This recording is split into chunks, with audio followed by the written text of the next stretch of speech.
ইতিপূর্বে আব্বা অনেকবার অসুস্থ হয়েছে। চিকিৎসা দেওয়ার পরে প্রতিবারই তিনি সুস্থ হয়ে উঠেছেন। এবারও তিনি অসুস্থ হয়েছেন, তাই তাকে হাসপাতালে নিয়ে আসা হয়েছে সুচিকিৎসা দিতে। কিন্তু মনে হচ্ছে এবারের অসুস্থতা খুবই গুরুতর। কি হয় তা কে জানে। হাসপাতালের ঘরের চারিদিকে নীরবতা। জানালার পাশের বেডে শুয়ে আছেন আব্বা।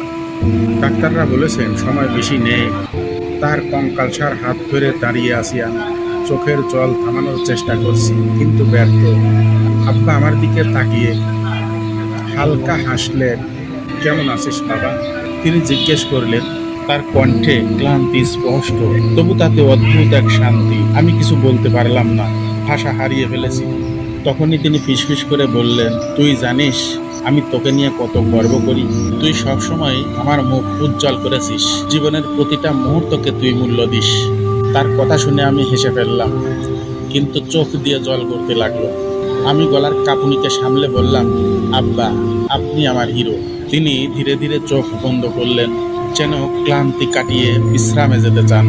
তার কপালে শেষবারের মতো চুমু খেলাম। ভেতরে ভেতরে অনুভব হতে লাগলো এই বিদায় চিরন্তন। জানালার বাইরের সূর্যটা ধীরে ধীরে অস্ত যাচ্ছে। আমি অনুভব করি আব্বার সাথে সেই আলোও যেন বিদায় নিচ্ছে। তার স্মৃতিগুলো বুকে চেপে আমি নতুন এক ভোরের অপেক্ষায়। সৃষ্টিকর্তার কাছে শুধু এটুকুই চাওয়া, ওপারে আমার আব্বাকে ভালো রেখো।